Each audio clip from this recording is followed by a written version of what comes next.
Assalamualaikum warahmatullahi wabarakatuh. Alhamdulillah kita bisa bertemu lagi dalam video pembelajaran pertemuan ketiga pagi hari ini. Semoga kalian dalam keadaan sehat dan semangat dalam mengikuti pembelajaran hari ini ya. Hari ini Bu Guru akan menyampaikan materi tentang sistem koordinat untuk kelas 8 semester 1 di bab kedua. Ya, untuk kompetensi inti bisa kalian baca sendiri ya, karena Bu Guru langsung menyampaikan ke KD dan tujuan pembelajarannya saja. Untuk kompetensi dasar materi ini, yang pertama menjelaskan kedudukan titik dalam bidang koordinat kartesius yang dihubungkan dengan masalah kontekstual. Yang kedua, menyelesaikan masalah yang berkaitan dengan kedudukan titik dalam bidang koordinat kartesius. Tujuan pembelajaran pada materi ini, yang pertama, kalian dapat mengidentifikasi bagian-bagian dari bidang koordinat kartesius. Yang kedua, dapat memahami posisi titik terhadap titik asal 0,0 dan titik tertentu A, B. Yang ketiga, dapat menentukan posisi titik terhadap sumbu X dan sumbu Y. Yang keempat, menentukan letak titik pada bidang koordinat kartesius. Untuk materi yang pertama, Bu Guru akan menyampaikan atau menerangkan tentang diagram kartesius. Diagram kartesius yaitu diagram yang memiliki dua sumbu, yaitu sumbu X dan sumbu Y. Sumbu X bisa dikatakan absis dan sumbu Y bisa disebut atau dikatakan ordinat. Sumbu X letaknya horizontal, sedangkan sumbu Y letaknya vertikal atau tegak lurus terhadap sumbu X. Sumbu X dan sumbu Y saling memotong tegak lurus di titik 0. Perhatikan gambar, di situ ada sumbu X berarti yang mendatar, yang dari negatif 7, negatif 6 sampai positif 7. Sedangkan sumbu Y yang letaknya vertikal. Yang kedua, koordinat kartesius.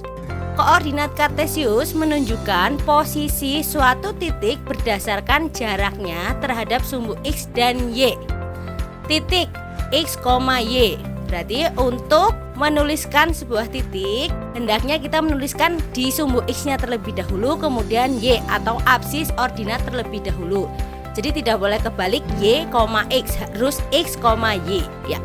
Dalam koordinat kartesius terdapat 4 kuadran. Kuadran itu letak daerah suatu titik X, Y berada. Yang pertama ada kuadran 1. Nilai X dan Y-nya yaitu positif. Yang kedua kuadran 2. Nilai X negatif sedangkan Y positif. Kuadran 3. Nilai X dan Y yaitu pada daerah negatif semua. Untuk kuadran 4, X-nya positif sedangkan Y negatif. Cara menentukan suatu titik koordinat. Yang pertama, dilihat titik A berada pada sumbu X positif 6. Maka kita tulis 6. Sedangkan pada sumbu Y terletak pada angka 4, sehingga titik A 6,4. Perhatikan titik B, X-nya bernilai negatif 6. Sedangkan di sumbu Y bernilai 5. Maka titik B negatif 6,5. Kita perhatikan yang C. Titik C berada pada sumbu X-nya negatif 7. Sedangkan sumbu Y-nya berada pada negatif 2. Sehingga titik C negatif 7, negatif 2. Yang terakhir di titik D, sumbu X 3. Sedangkan di sumbu Y negatif 4. Maka titik D 3, negatif 4. Contoh soal. Perhatikan gambar berikut ini. Pernyataan yang salah mengenai titik K adalah, perhatikan, titik K berada di sumbu X negatif 3. Sedangkan sumbu Y negatif 3, sehingga titik K berada pada koordinat negatif 3, negatif 3. Kita lihat jawaban yang A. Titik K berada pada koordinat K min 3, min 3. Berarti betul. Yang B, jarak titik K terhadap sumbu X adalah negatif 3. Betul ya? Jaraknya titik K terhadap sumbu X adalah negatif 3. Kita lihat jawaban C. Jarak titik K terhadap sumbu Y adalah 3. Betul atau salah? Ya, jawabannya salah. Yang betul, jarak titik K terhadap sumbu Y adalah negatif 3. Yang D, jarak titik K terhadap sumbu X sama dengan jarak titik K terhadap sumbu Y, sama-sama negatif 3. Contoh soal kedua.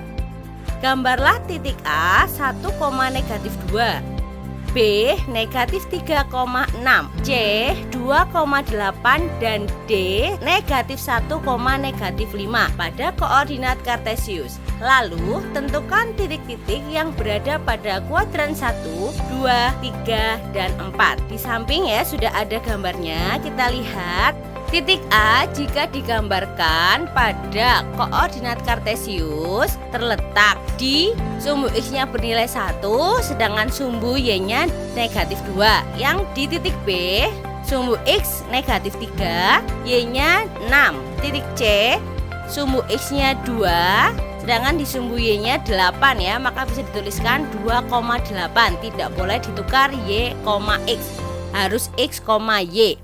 Kemudian yang terakhir D, sumbu X terletak di negatif 1 dan sumbu Y terletak di negatif 5. Maka titik D negatif 1, negatif 5. Untuk kuadrannya dilihat.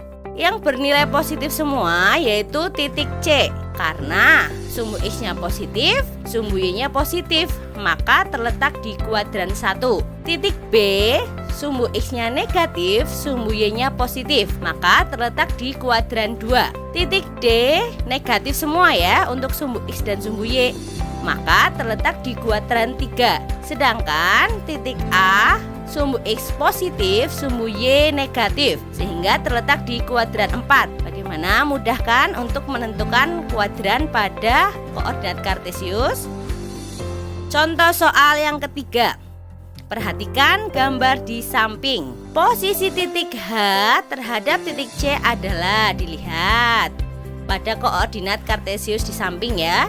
Banyak sekali titik koordinat yang terletak pada koordinat kartesius, yaitu ada titik A, B, C, D, E sampai H. Pasti kalian bisa menentukan titiknya ya. Ya, pertanyaannya, posisi titik H terhadap titik C adalah dilihat. Yang dilihat itu titik H dan titik C. Titik H berada pada sumbu X 6, sumbu Y-nya negatif 5.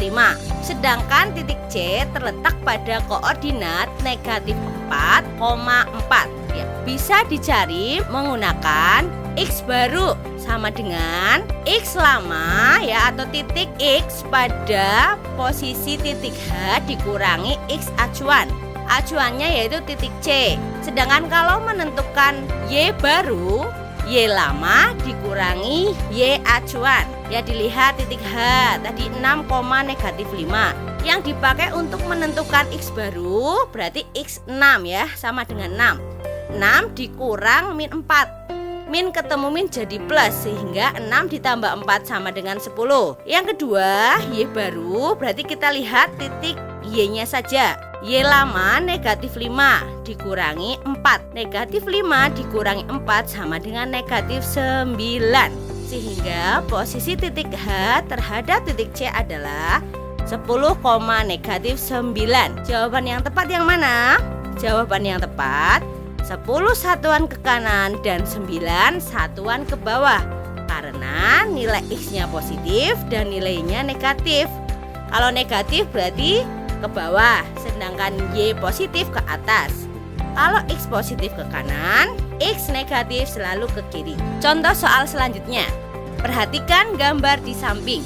Koordinat titik E terhadap titik B adalah, ya, titik E dilihat berada pada titik koordinat negatif 3, negatif 3. Sedangkan titik B berada pada koordinat 4,3. Ya, masih menggunakan rumus yang sebelumnya ya. Jadi X baru, X lama dikurangi X acuan, sedangkan Y baru, Y lama dikurangi Y acuan. X yang baru atau yang ditanyakan titik E, maka kita gunakan sumbu X pada E. Negatif 3 dikurangi 4 sama dengan negatif 7. Y negatif 3 dikurangi negatif 3 sama dengan negatif 6. Y negatif 3 dikurangi 3 sama dengan negatif 6. Maka Koordinat titik E terhadap titik B adalah negatif 7, negatif 6. Jawaban yang tepat yaitu C. Ya, contoh soal berikutnya. Jika koordinat titik A 2,3, titik B negatif 3,3, titik D 2, negatif 2. Tentukan koordinat titik C agar terbentuk bangun persegi. Ya, dilihat titik A ke D jaraknya 5 satuan. Maka dari A ke B juga 5 satuan karena sisi persegi yaitu sama panjang. B ke C ya harus 5 satuan. Kemudian C ditarik ke D, dibuat garis lurus harus 5 satuan. Sehingga terbentuk bangun persegi. Maka koordinat titik C berada pada negatif 3, negatif 2. Ya, bagaimana materi yang Bu Guru sampaikan hari ini? Sangat mudah kan untuk menentukan koordinat titik, letak kuadran, menentukan titik koordinat terhadap titik acuan, dan menentukan titik terhadap bangun yang belum kita ketahui. Semoga apa yang Bu Guru sampaikan hari ini bermanfaat. Jangan lupa latihan soalnya dikerjakan dengan baik biar kalian mendapatkan nilai yang bagus. Sampai bertemu di video pembelajaran selanjutnya. Wassalamualaikum warahmatullahi wabarakatuh.